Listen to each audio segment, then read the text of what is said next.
Good afternoon and welcome to 365 Days of Amazing Stories with Theo Mayer. Here we are on day 324, and I'm continuing the story of Jullanar of the Sea from 1001 Arabian Nights. Now you might remember that a lot's gone on with this love affair that Badir has with Jahara. Even the love affair that Jahara has for Badir. She actually loves him, but she's not going to give in to that. Allow her will to be taken from her, especially because her father has been sorely distressed in the process, losing his kingdom to that wicked Sa'i. Now, I have to tell you that Badir, when he saw that Princess Jahar to begin with, he thought, my brother has not done, or my uncle has not given her the justice that she deserves, for she is far more beautiful than he described. And, well, even he only described a 40th of her beauty. He was that taken by her. Jahara, though, knowing some black magic,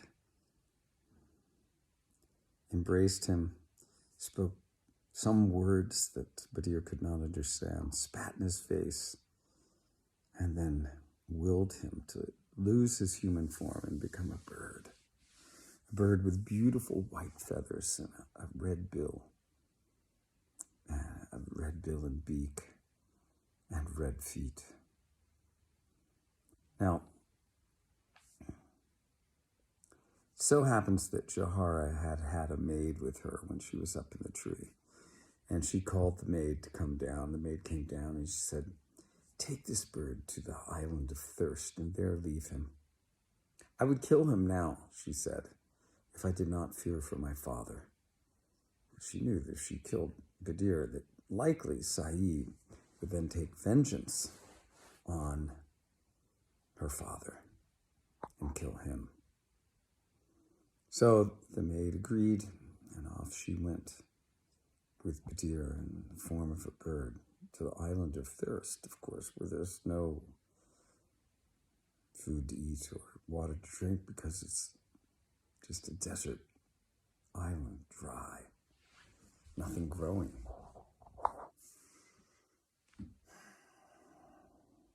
The maiden, she thinks to herself, I cannot leave him here. He is such a graceful young man. He's so beautiful. I can't leave him here. And so she took Badir further until she got to this beautiful lush green island where there was an abundance of water and fruit trees. And there she left him and returned to Jahara, telling Jahara that she had done her command. Badir now must fend for himself in the form of a bird and begins to eat from the fruits of the trees and the beautiful sparkling water that cascaded from the mountain that was part of this island, volcanic, as many islands are in the ocean.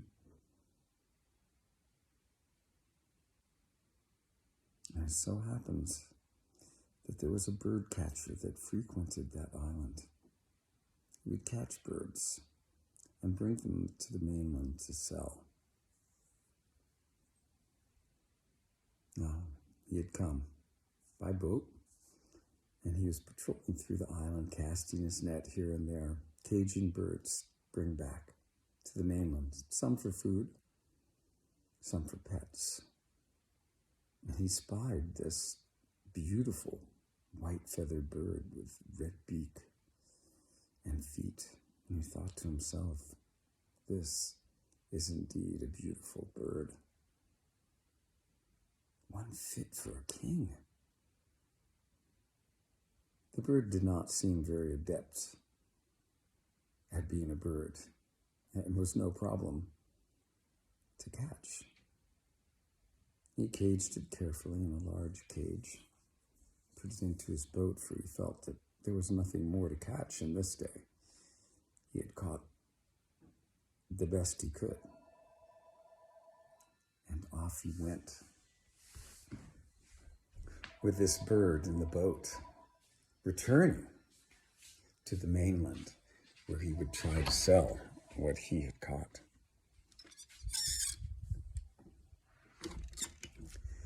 Now, so happens the next day he took this bird into the market to sell, as well as many others.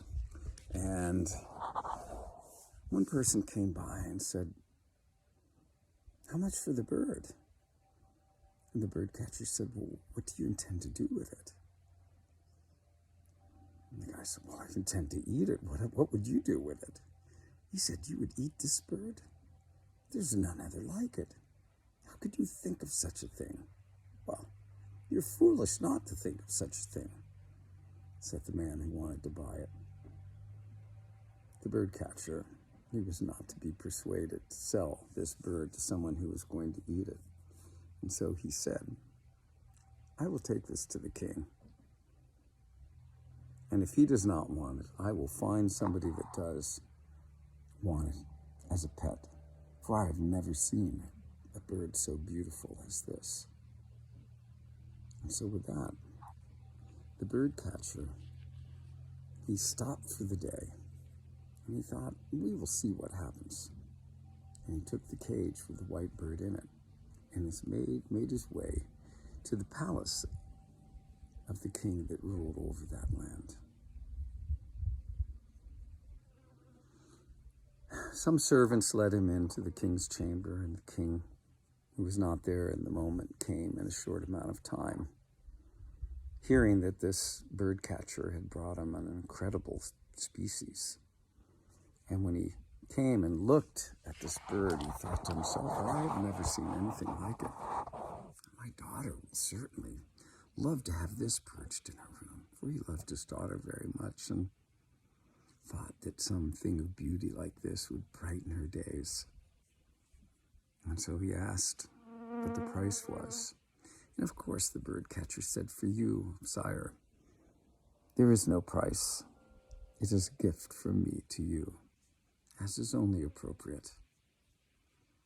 The king took the bird, and he presented the bird catcher with 1,000 gold deniers, much more than would have ever been expected for such a bird. And he took this bird now and placed it in his daughter's chamber, so that when she would come back, she would be surprised by what was there. And we'll leave the story there, not even knowing what's going on in the kingdom of Persia. Is Jullanar able to keep up with it? What is Saeed doing? We'll find out tomorrow. Come back, have a good rest of your day or evening, and thanks for joining.